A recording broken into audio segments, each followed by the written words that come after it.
Hello, my name is Kshitij Srivastava and this is my video vlog.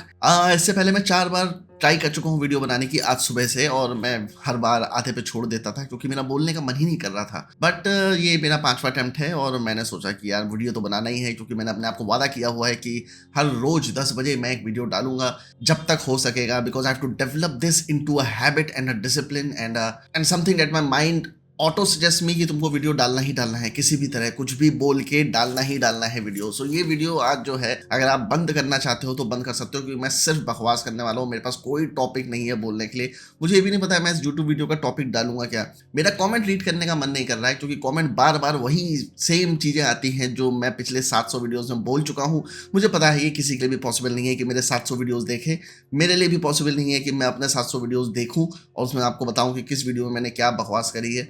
सो आप सवाल पूछते हैं तो कुछ उसमें कोशिश करिए कि ऐसे सवाल पूछें जो आपके थॉट प्रोसेस से मैच ना करते हो, आपको थोड़ा सा अनकंफर्टेबल सिचुएशन में डाले, थोड़ा सा मुझे भी चैलेंजिंग लगे। क्योंकि क्या है कि आप लोग क्या करते हो, जब सवाल पूछते हो तो आप इसलिए सवाल पूछते हो, रिपीटेडली पूछते हो, क्योंकि आपकी एक बिलीफ सिस्टम है। आप उस बिलीफ सिस्टम को तोड़ना नहीं चाहते हो, तो आप तब तक मुझसे जवाब चाहते हो जब तक आपका बिलीफ सिस्टम मेरे बिलीफ सिस्टम से मैच नहीं कर जाता है। जो आपको पता है वैसी ही सेम चीज जब तक मैं आपको नहीं बताऊंगा तब तक आपको सेटिस्फैक्शन नहीं मिलेगा मेरे किसी भी सजेशन से। क्योंकि मैं कई बार आपको ऐसे सजेशन बताता हूँ जो मेरी पर्सनल लाइफ से बेस्ड है, जो मेरे प्रैक्टिकल एक्सपीरियंस से बेस्ड है, जो नॉर्मली लोगों को नहीं होता है। और ये एक सच्चाई है कि जब मैंने अभी यहाँ पे लॉ ज्वाइन किया तो मैं ऐसे बहुत सारे लोगों से मिला। जैसे लोग कहते हैं ना कि यार तुमने 10 साल फिल्म इंडस्ट्री में क्या किया। यहाँ मैं ऐसे ऐसे लॉयर से मिला हूँ जो 20-20 साल से लॉ की फील्ड में है और उनको लॉ के बारे में घंटा नॉलेज नहीं है। सो द थिंग इज कि it doesn't matter what you are doing, what matters is the underlying principle, how you are doing it. मुझे लगता है कि अब जो मेरे पास नॉलेज है उसके बाद मैं किसी भी फील्ड में चला जाऊँ, मैं वहां पे जाके सक्सेसफुल हो जाऊंगा, क्योंकि वो नॉलेज बहुत ज्यादा जरूरी थी। और वो नॉलेज ये है कि आपके हाथ में कुछ नहीं है। कल ही मेरे दोस्त से मेरी बात हो रही थी, वो उसने एक रेस्टोरेंट खोला हुआ है और वो मुझे यही चीज़ बोल रहा था कि क्षितिज मैं 3 साल बहुत परेशान रहा कि यार ये क्यों हो रहा है, वो क्यों हो रहा है, ऐसा क्यों हो रहा है। पर अल्टीमेटली घूम फिर के वही चीज़ होती थी जो मैं सोचता था, और मुझे उसके लिए एफर्ट नहीं करना पड़ता है। तो मुझे हमेशा ऐसा गलतफहमी है, और ज़्यादातर लोगों की गलतफहमी होती है कि आप एफर्ट करोगे तो चीज़ें होंगी। मेरी लाइफ में जो मेजर चीज़ें मैंने एक्वायर की हैं उसके लिए मैंने कभी एफर्ट नहीं किया, अपने आप हो गई हैं। मतलब मैंने सिर्फ पेपर पे लिखा, वो चीज़ें अपने आप हो गई। अब जो लॉ ऑफ अट्रैक्शन है इसकी आप बात करते हो, वो वही है कि आप सोचते हो चीज़ें हो जाती हैं। उसके पीछे क्या कारण है क्या नहीं है मैं नहीं जानता। और मैं लॉ ऑफ अट्रैक्शन को एज अ वेस्टर्न फिनोमेना लेके नहीं चलता हूँ, क्योंकि मैंने जब हिंदी किताबें पढ़नी शुरू करी, हिंदू धर्म से रिलेटेड किताबें पढ़नी शुरू करी, तो उन सब चीज़ों में वही चीज़ लिखी हुई है कि आप अपना काम करते रहो, चीज़ें अपने आप हो जाएंगी, जो आपको चाहिए अपने आप मिल जाएगा। समय लगता है बस थोड़ा सा। हमें क्या प्रॉब्लम है, हम साले अमेजन जनरेशन वाले लोग हैं। हमें चाहिए कि बैंक चौथ हमने अभी ऑर्डर किया और चीज़ अभी मिल गई। पर वैसे नहीं होगा कभी भी, आपको समय लगेगा चीज़ें मिलने में, और आपको समय देना पड़ेगा। जैसे मैं एस्ट्रोलॉजी में बिल्कुल बिलीव नहीं करता था एक टाइम में, मुझे वो फोकट का ज्ञान लगता था। और मैं देखा बहुत सारे लोग वीडियोस बनाते हैं इसके ऊपर कि एस्ट्रोलॉजी चुतिया पर, एस्ट्रोलॉजी चुतिया पर। I don't think so, because मैंने एस्ट्रोलॉजी पे करीब करीब 10 से 20 किताबें पढ़ी होंगी और बहुत सारे वीडियोस देखे हैं, और खुद से एस्ट्रोलॉजी करने की कोशिश की है, लग्न चार्ट बनाना, ये करना वो करना। वेस्टर्न चीज़ें अब मैं फॉलो नहीं करता, मैं हिंदू धर्म ही फॉलो करता हूँ, अपना कल्चर ही फॉलो करता हूँ, और उसमें जो चीज़ें लिखी हैं उसी को फॉलो करता हूँ। और उसके हिसाब से जब मैंने एस्ट्रोलॉजी को फॉलो करना शुरू किया तो मुझे बहुत फ़ायदा हुआ, और मेरे भाई को तो मैसिव फ़ायदा हुआ। अब मैं इस चीज़ पे नहीं जाऊँगा कि वो चीज़ फ़ायदा क्यों कर रही है, लोग उसके बारे में क्या बोल रहे हैं, क्योंकि उससे वो मैटर ही नहीं करता कि लोगों की बिलीव क्या है उस चीज़ के बारे में। मैटर ये करता है कि आपकी बिलीव क्या है उस चीज़ के बारे में। भाई आपका बाप आपके लिए दुनिया का सबसे हैंडसम, इंटेलिजेंट और प्यारा व्यक्ति है। ज़रूरी नहीं है कि आपके पड़ोसी के लिए भी आपका बाप वही महत्व रखता हो, आपकी बिलीफ है उस आदमी को लेके, आदमी तो वही है। तो उसी तरह आप एक मूर्ति घर पे लेके आते हो, वो मूर्ति आपके लिए दुनिया की सबसे अच्छी मूर्ति है, पर दूसरे के लिए तो पत्थर का टुकड़ा है। वैसे आपका कुत्ता है, आपका कुत्ता आपके लिए दुनिया का सबसे प्यारा कुत्ता है, आप उसकी शक्ल देख के खुश हो जाते हो, पर दूसरे के लिए वो एक ऐसा जानवर है जो उसको कभी भी काट सकता है और उससे घृणा करता है। तो आपकी बिलीव्स आपकी पर्सनल बिलीव्स होती हैं, और वो किसी भी चीज़ को लेके हो सकती हैं, और आप उसमें कितनी वैल्यू डालते हो वो मैटर करता है। मैटर ये नहीं करता है कि दूसरे उसके बारे में क्या सोचते हैं। मेरी लाइफ में एक जो मेजर चेंज आया है यार, वो ये है कि मैंने ना दूसरों की सुनना बंद कर दिया। ये करने के लिए मुझे बहुत टाइम लगा। अब ये सोचो कि नहीं, मैंने एक दिन डिसाइड किया रात में और ओवर ड्रामेटिक स्टोरी बताऊं कि मैंने एक दिन किताब पढ़ी और मैंने रात पेज पे लिखा कि अब मैं किसी की नहीं सुनूंगा और ऐसा हो गया, नहीं। My struggle for not listening to other people have been for more than 20 years. मतलब स्कूल कॉलेज से मैं ये कोशिश कर रहा हूँ कि मेरे को लोगों की बातों का प्रभाव ना पड़े, बट वो जो जीन्स है ना वो इतने इनग्रेन्ड थे मेरे अंदर कि मुझे कुछ ना करते हुए भी लोगों की बात का प्रभाव पड़ता था और मैं उससे अफेक्टेड होता था। और मैंने जितनी किताबें पढ़ी अपनी लाइफ में, मैं तो आज तक किसी से नहीं मिला जिसने उतनी किताबें पढ़ी हूँ। मैंने सिर्फ पढ़ा है कि चार्ली मंगर, वॉरेन बफेट, इन लोगों ने इतनी किताबें पढ़ी। मैं बहुत किताबें पढ़ता था, अभी भी पढ़ता हूँ, उससे कुछ होता नहीं है। जैसे कल एक लड़का मेरे को रात को मैसेज कर रहा था कि sir books are the key to success, कि बुक्स पढ़ने से आदमी सक्सेसफुल हो जाता है। ऐसा नहीं है, ये भी एक बिलीफ सिस्टम है। जब कोई आदमी सक्सेसफुल हो जाता है तो हम लोग क्या करते हैं, उसके पोस्ट ट्रुथ वाली चीज होती है कि हम उसमें सक्सेस के रीजंस ढूंढने लगते हैं। और कई बार लोगों को खुद भी नहीं पता होता वो क्यों सक्सेसफुल होते हैं। तो जब उनसे इंटरव्यू में पूछा जाता है ना कि आप सक्सेसफुल क्यों हैं, and they just don't have any answer कि भाई मैं क्यों सक्सेसफुल हुआ, तो वो चीज़ें बना देते हैं कि मैं बुक्स पढ़ता हूँ, बुक्स से मुझे इंस्पिरेशन मिली, hard work is the key to success. तो whatever apparently you see, you just think that okay this is the key to success, that is the key to success, but ऐसा नहीं है। मैं इतने लोगों को जानता हूँ जो किताबें पढ़ते हैं, कुछ नहीं होता उनका। आप कॉलेज के प्रोफेसर्स बहुत किताबें पढ़ते हैं, करोड़पति अरबपति हो गए, नहीं हुए। टाइम्स ऑफ इंडिया का एडिटर जो होगा वो दिन भर पढ़ता ही रहता होगा, करोड़पति अरबपति हो गया, नहीं हुआ। एक सैलरी उसको भी मिल रही होगी, एलोन मस्क तो नहीं हो गया वो। अब जैसे पाइथन प्रोग्रामिंग है या जो कोडिंग की प्रोग्रामिंग है वो इंटरनेट पे फ्री पड़ी है, उसकी किताबें इतनी सस्ती हैं कि पीडीएफ आपको मिल जाएंगे उसकी। आप हर कोई सीख सकता है कोडिंग में, करोड़पति अरबपति बन सकता है। पर नहीं, व्हाट्सएप तो किसी 2-3 लड़कों ने बनाया ना, टेलीग्राम किसी 2-3 लड़कों ने बनाया ना, फेसबुक किसी ने बनाया ना, वो उस पर कोई प्रतिबंध तो नहीं है, वो चीज़ ओपन मार्केट में है। उसके बाद भी लोग नहीं बना पाते हैं। उसके पीछे कारण ये है कि there are some things in your destiny which are pre planned and you have to believe that. You don't have to go into the details of it कि ये आपको कैसे पता। आपको तो शायद ये भी नहीं पता होगा कि रॉकेट कैसे वर्क करता है, पर आपको दिख रहा है ना वो वर्क करता है, आपके लिए उतना ही बहुत है। आप ये जानने की कोशिश मत करो कि यार पेड़ में से फल कैसे निकल के आते हैं। पेड़ में से फल निकलना है, आप खा रहे हो, आपके हेल्थ अच्छी हो रही है, मेन मुद्दा वो है, और वही मुद्दा होना चाहिए। तो ये जो थिंकिंग थॉट प्रोसेस है ना मेरा, ये बहुत टाइम लगा इसको डेवलप करने में, क्योंकि मैं हर चीज़ की तह में जानना चाहता था कि भाई ये अगर हो रहा है तो क्यों हो रहा है, वो हो रहा है तो क्यों हो रहा है। और ऐसा बोलते हैं कि साइंस में मोटिवेट करते हैं लोगों को कि you have to try to know about why this is happening. You don't have to know why that is happening, this is happening. If something is working, try to do it. If something is not working, check it, leave it, it doesn't matter। ये समझने में मुझे बहुत time लगा कि मुझे हर चीज दुनिया की जानने की जरूरत नहीं है। जो एक थॉट प्रोसेस है जो यूपी बिहार में लोगों का है, जो मेरे पापा का भी है और मेरे दोस्तों का भी है जो आईएएस पीसीएस की तैयारी करते हैं, उनका भी ये थॉट प्रोसेस रहता है, they have to know everything. और अगर आप यहाँ पे किसी भी कॉम्पिटिटिव एग्जाम की तैयारी करोगे ना, जो गवर्नमेंट के कॉम्पिटिटिव एग्जाम्स होते हैं उनका कोई सिलेबस नहीं होता है। उसमें ये होता है यहाँ से यहाँ तक सब कुछ आएगा। वो मेहनत ही नहीं करना चाहते कि आपको बताएंगे कि हम इतना ही आपसे एक्सपेक्ट कर रहे हैं कि इतना आप जानिए। नहीं, कहीं से कुछ भी आ सकता है दुनिया में। That is extremely wrong. Why? Because then these people get this habit of trying to know everything.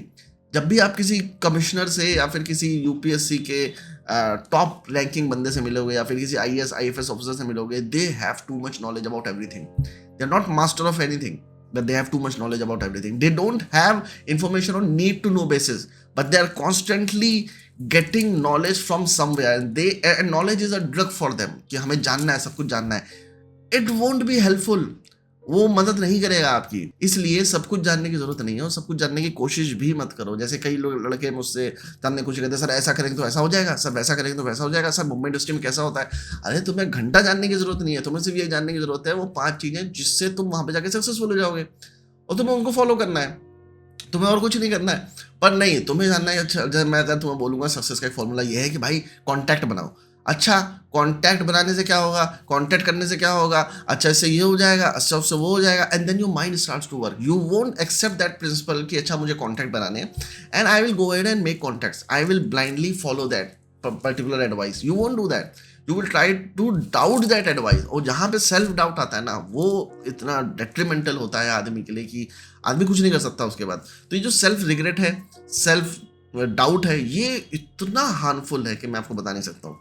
Self regret एक ऐसी चीज़ है जो मेरे दिमाग से जा चुकी है। मतलब कोई मुझे अब ये नहीं बोल सकता कि अरे यार तुमने टाइम वेस्ट कर दिया मुंबई में, वो घंटा फर्क नहीं पड़ता क्योंकि मैंने टाइम वेस्ट किया ही नहीं। जो चीज़ें मैंने मुंबई में सीखी थी वो मैं कहीं और सीख ही नहीं सकता था। हर किसी को ये लगता है कि मुंबई फिल्म इंडस्ट्री में था। मैं मुंबई फिल्म इंडस्ट्री में नहीं था, मैं लाइफ कोर्स में था। मैं वहाँ पे, मैं सोचा एक ऐसी फील्ड में था जहाँ पे मैक्सिमम ग्लैमर है, पैसा है, और मेरे पास दोनों ही चीज़ें नहीं थी। मतलब ना मेरे पास ग्लैमर था ना पैसा था। और अगर मैं अपनी लाइफ में सीधे चलता रहता तो मैं एक सॉफ्ट इंजीनियर होता, पैसे कमा रहा होता, एक शादी कर ली होती प्यारी सी लड़की से, और फिर मैं यूएस में किसी शहर में रह रहा होता, और फिर सोच रहा होता है बहनचोद मैंने ये क्या चुतियापा किया अपनी ज़िंदगी में, सब कुछ अच्छा तो लग रहा है पर मेरे को फ्रस्ट्रेशन है, डिप्रेशन है, एंग्जाइटी है, सारी प्रॉब्लम्स हैं। इंडिया जाता हूँ तो सब लोग बड़ी तारीफ करते हैं कि अरे यूएस से आए, पर जब मैं यूएस में आता हूँ तो लंड किसी को बहनचोद फ़र्क नहीं पड़ता कि ये चूतिया है कौन। तो आप ऐसी ज़िंदगी जी रहे हो जिसमें आप लगातार मीनिंग खोजने की कोशिश कर रहे हो, आप लगातार एक पर्पस खोजने की कोशिश कर रहे हो और आपको मिल नहीं रहा है। मुंबई में जो मेरा टाइम रहा है उसमें बहुत एंग्जाइटी रही है, बहुत परेशान रहा हूँ मैं। यही नहीं पता होता था अगला पैसा कहाँ से आने वाला है, अगला काम कहाँ से आने वाला है। And you are constantly struggling to find right ways which I was also doing कि अच्छा ये गलत हो गया, सही रास्ता क्या है, वो सही रास्ता है कि ये सही रास्ता है। और नहीं पता चलता था सही रास्ता कौन सा है, because everyone had their different opinions. एक किताब पढ़ता था वो बताता था ऐसा करो तुम सक्सेसफुल हो जाओगे, एंड आई वाज लाइक यही करना है मुझे। मैं 5 दिन फॉलो करता था, तब तक मैं दूसरी किताब उठाता था, और मैं दूसरी किताब उठाता था तो उसमें पता चलता था कि नहीं नहीं नहीं नहीं ऐसा नहीं करना है, ऐसा करने से सक्सेसफुल हो जाते हैं। एंड आई वाज लाइक मैं चलो इसकी एडवाइस सही है कि इसकी एडवाइस सही है, और दोनों ही एडवाइस फुंदरू होती थी क्योंकि भाई उसकी सर्कमस्टांसेस अलग थी और उसकी सर्कमस्टांसेस अलग थी। वैसे ही मुझे चाचा मामा ताऊ मिलते थे मुंबई में, जो हर बार मुझे ज्ञान देते थे बैठ के स्टारबक्स में अपने घर पे या दारू पीते हुए कि भाई ये करोगे तो ऐसा हो जाएगा, वो करोगे तो ऐसा हो जाएगा। And I would truly believe them कि अच्छा ऐसा करने से ऐसा होता है। बट फिर मैं ये नहीं देखता था कि भैंचोद ये चूतिया तो खुद ही एक झांटू से घर में बैठा हुआ है, इसके पास खुद ही पैसे नहीं है। तो you don't take advice from everyone. That is why I say take advice from Shahrukh Khan, take advice from Elon Musk, take advice from Mark Zuckerberg, take advice from Bill Gates, take advice from Warren Buffett, take advice from people who have done it and who have been successful, because they know something which you don't. And they know one very important thing, that you don't have to have the knowledge of everything. You don't have to do everything in this world. You just have to pick one fucking thing and do it for the rest of your life. And that is one secret of life which I know right now. ये जानना बहुत ज़रूरी था मेरे लिए, ताकि मेरी आने वाली जनरेशन अगर कभी होती है कि मेरी शादी होती है और बच्चे होते हैं, तो मैं अपने बच्चों को बोलूँगा पैंचोद एक चीज़ पकड़ और उसी पे लगा रहे लगा रहे लगा रहे लगा रहे लगा रहे। क्योंकि हरिवंश राय बच्चन ने भी चीज़ बोली है कि रार पकड़ तू एक चला चल पा जाएगा मधुशाला। तो कहने का मतलब ये है कि हरिवंश राय बच्चन की अगर आप पोएम्स पढ़ेंगे तो वो इतने ग्रेट आदमी थे, उनका माइंडसेट इतना ग्रेट था कि आप सोच नहीं सकते कि क्या दिमाग चलता था उनका उन सब चीज़ों के ऊपर। मतलब बहुत ही मोटिवेशनल और ज्ञानवर्धन चीज़ें हैं। नो डाउट कि अमिताभ बच्चन ऐसे बन के निकले हैं because his father had such brilliant mind and he was literally a great human being in terms of thinking. तो ऐसे लोगों को पढ़ना बहुत ज़रूरी है कि आप जिनको पढ़ के आप मोटिवेट हो और ये समझ सकें कि आप एक डायरेक्शन में अगर मूव करते रहेंगे तो आप अपने लक्ष्य तक पहुंच जाएंगे। तो ये जो लाइन है जो हरिवंश राय बच्चन जी ने बोली है कि राह पकड़ तू एक चला चल पा जाएगा मधुशाला, इसका जो मेन मतलब है वो यही है कि आप एक राह पे लगातार चलते रहिए और आप अपने रास्ते पे पहुंच जाएंगे। आप ये दुनिया ना गोल है, और मेंसुरेशन में जो गोल चीज़ें होती है ना उनका कोई वर्टेक्स नहीं होता, कोन नहीं होता। मतलब वो एकमात्र एक डिज़ाइन है जिसमें कोई भी कोना नहीं होता, एंड नहीं होता। एंड हो ही नहीं सकता, स्फीयर का नहीं हो सकता। 3D में आप स्फीयर कहते हैं और सर्किल में 2D में आप सर्किल कहते हैं, और अलग अलग डायमेंशन में कुछ भी कह सकते हैं उसको।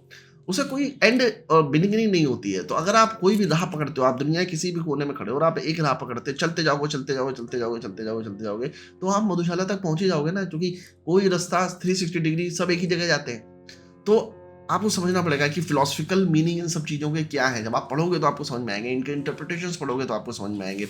इसीलिए मैंने एमए इंग्लिश किया था। इसके बाद होता है मैं एमए हिंदी करूँ, फिर उसका एमए साइकोलॉजी करूँ, क्योंकि मुझे पढ़ने का शौक है। और मैं डिग्री इसलिए नहीं लेता हूँ क्योंकि मुझे अब कोई नौकरी दे देगा, नहीं, नौकरी का तो अब खत्म ही हो गया सवाल। मैं सिर्फ ये कोर्सेज ज्वाइन करता रहता हूँ, एमए इंग्लिश का, एमए हिंदी का या एलएलबी का, ताकि मैं वो ज्ञान ले सकूँ जो मैं अपने से नहीं पढ़ूंगा। ये वो ज्ञान है, जैसे नॉर्मल नॉवेल्स पढ़नी है आपको, जेफरी आर्चर पढ़नी है या आपको डैन ब्राउन पढ़ना है, तो आप उठाओगे पढ़ना शुरू कर दो। वो एंटरटेनिंग पल्प फिक्शन है जिसको पढ़ के मजा आता है। पर कुछ किताबें ऐसी हैं जिनको पढ़ के मजा नहीं आता है, तो उसके लिए आपको कभी कभी कोर्सेज करने पड़ते हैं, ताकि कोर्स के बहाने, एग्जाम के बहाने आप थोड़ा सा अपने दिमाग में ज्ञान डाल तो सको, जबरदस्ती फोर्सफुली अपने दिमाग में ज्ञान डाल तो सको। अब जैसे मैं फ्रांसिस बेकन पढ़ रहा था, फ्रांसिस बेकन मैंने कई बार उठाने की कोशिश करी, पर कभी कभी मुझे इतना बोरिंग लगता था कि मैं नहीं पढ़ पाता था। फ्रांसिस बेकन के बारे में मैं पढ़िएगा, बहुत ही अच्छे राइटर थे पर बहुत ही हरामी व्यक्ति थे।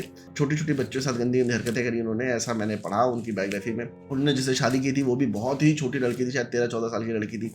एंड उस टाइम पहले पढ़ा था मैंने उनके बारे में। वो पढ़ते पढ़ते, मतलब इंट्रोडक्शन ही पढ़ते पढ़ते मेरा मन छिन्न सा हो गया। मैंने कहा आदमी तो बहुत बढ़िया था, पर पर्सनल लाइफ में तो बड़ा गंदा था। और ये लिखा है लोगों ने उसके बारे में कि मतलब आदमी वैसे बड़ा अच्छा था, इंटेलिजेंट था, पढ़ा हुआ, वेल रेड था और अच्छा ज्यूरिस्ट था, and very good writer, very good thought process, but personal life में थोड़ा चुदे हुए थे भाई साहब। And I would highly recommend you to read the poems of Mr. Harivansh Rai Bachchan. I would highly recommend you to read the philosophies and poems, especially poems. एक time था जब मेरा 2 साल पहले जब मैं बहुत पोएम्स पढ़ता था, मतलब इंग्लिश पोएम्स, हिंदी पोएम्स जितनी हो सकती थी पढ़ता था, रश्मि रथी हो दिनकर की सब पढ़ता रहता था मैं. And I don't talk about these things but because I know कि a lot of people are not interested in hearing about these things, but the thing is when you read these things, certain things changes inside you and you don't have to tell everything to everyone, but the thing is you just have to keep changing yourself. और वही फिल्मों में होता है ना कि आपका character transformation होता है, आप कैरेक्टर ट्रांसफॉर्मेशन करो अपना, and that character transformation can only happen when you change your belief system, and the best way to change your belief system is to reiterate one thing again and again. Affirm करो, एक चीज को बार बार पढ़ो, एक किताब को बार बार पढ़ो, एक थॉट को बार बार सोचो, एक कोट को बार बार पढ़ो, तभी आपके दिमाग के थॉट प्रोसेस चेंज होंगे, क्योंकि आपका जो अभी का थॉट प्रोसेस है ना वो भी उसी तरह से बना है. जब एक चीज आपको बार बार बचपन में बताई गई, उसी वजह से आपका थॉट प्रोसेस आज जहाँ पे है वहाँ पे आके टिका हुआ है. ये था आज का वीडियो, जिसका कोई टॉपिक नहीं था. इधर उधर मैंने कुछ बकवास करी, 10 बजे मुझे अपना वीडियो डालना था, इसलिए मैंने वीडियो बना के बकवास कर दी. अच्छा लगता है तो ठीक है, नहीं लगता तो कोई बात नहीं, क्या ही कर लोगे, वैसे कौन से व्यूज आ रहे हैं, घंटा क्या फर्क पड़ता है. चलो मिलते हैं जल्दी नेक्स्ट व्लॉग में.